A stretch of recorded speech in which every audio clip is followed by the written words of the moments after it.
overseen more Supreme Court confirmations than anyone today, where this case was always discussed.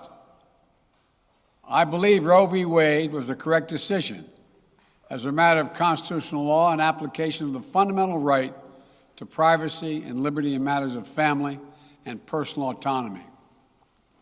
It was a decision on a complex matter that drew a careful balance between a woman's right to choose earlier in her pregnancy and the state's ability to regulate later in her pregnancy. A decision with broad national consensus that most Americans of faith and backgrounds found acceptable, and that had been the law of the land for most of the lifetime of Americans today. And it was a constitutional principle upheld by justices appointed by Democrat and Republican presidents alike. Roe v. Wade was a 7-2 decision, written by a justice appointed by a Republican president, Richard Nixon.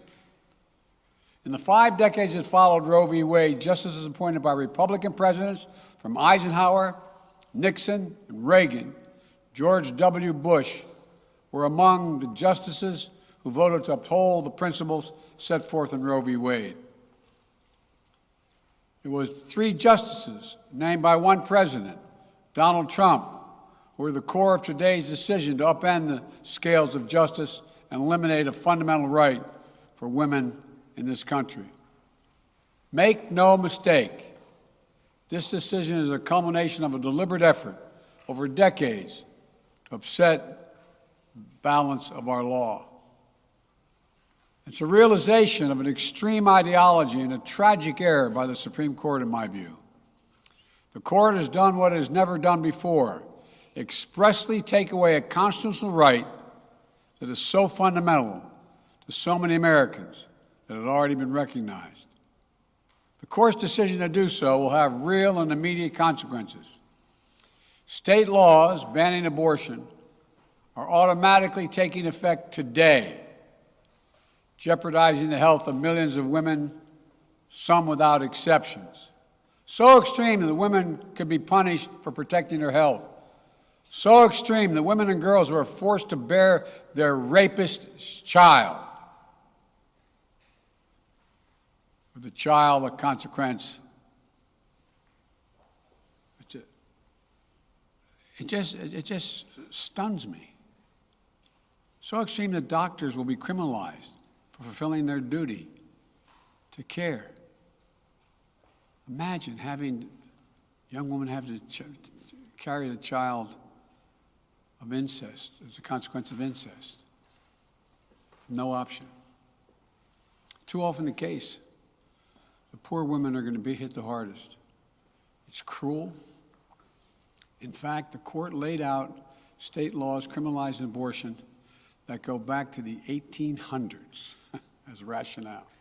The court literally taking America back 150 years. This is a sad day for the country, in my view. But it doesn't mean the fight's over. Let me be very clear and unambiguous. The only way we can secure a woman's right to choose, the balance that existed, is for Congress to restore the protections of Roe v. Wade as federal law. No executive action from the president can do that. And if Congress, as it appears, lacks the votes to do that now, voters need to make their voices heard. This fall, we must elect more senators and representatives who will codify women's right to choose into federal law once again. Elect more state leaders to protect this right at the local level. We need to restore the protections of Roe as law of the land. We need to elect officials who will do that. This fall, Roe is on the ballot. Personal freedoms are on the ballot. The right to privacy, liberty, equality, they're all on the ballot.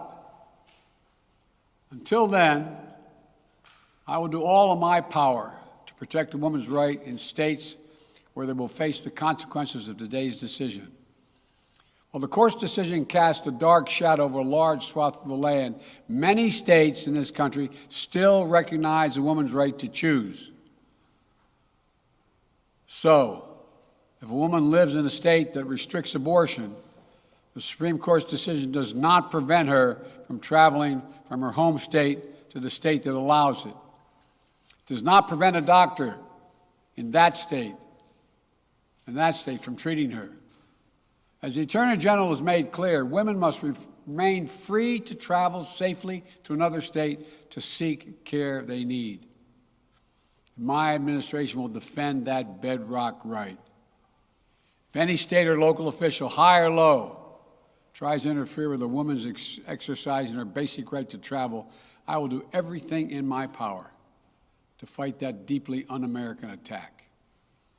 My administration will also protect a woman's access to medications that are approved by the Food and Drug Administration, the FDA, like contraception, which is essential for preventative health care,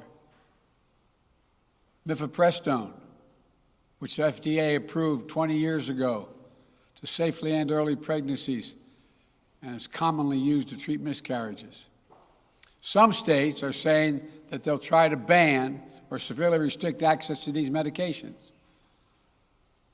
But extremist governors and state legislators are looking to block the mail or search a person's medicine cabinet or control a woman's actions by tracking data on her apps she uses are wrong and extreme and out of touch with the majority of Americans.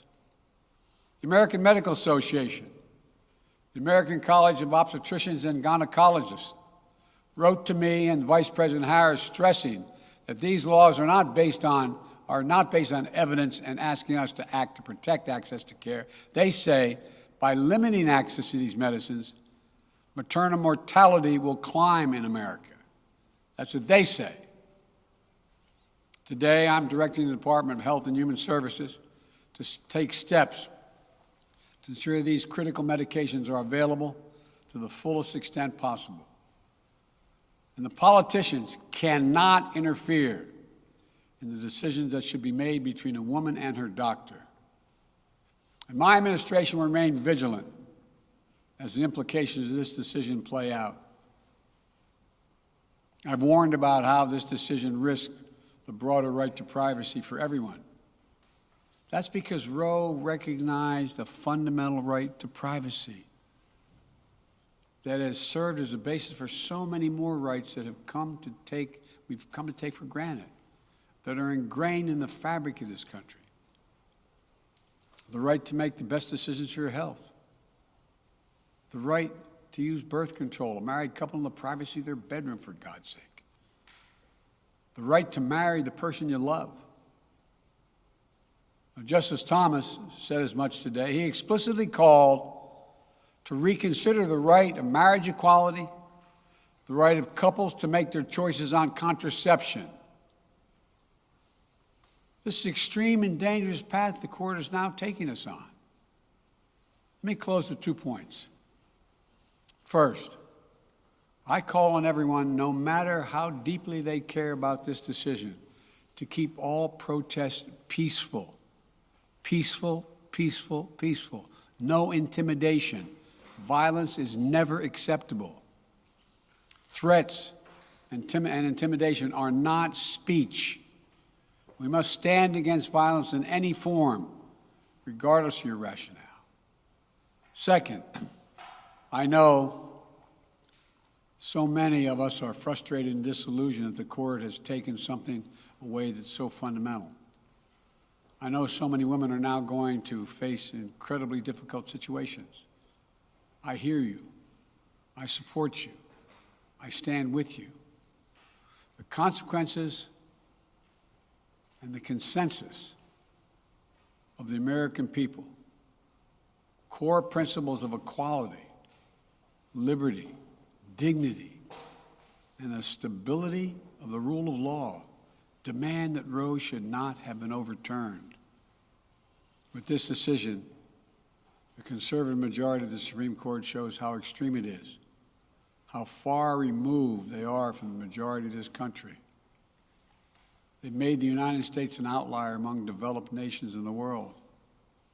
But this decision must not be the final word.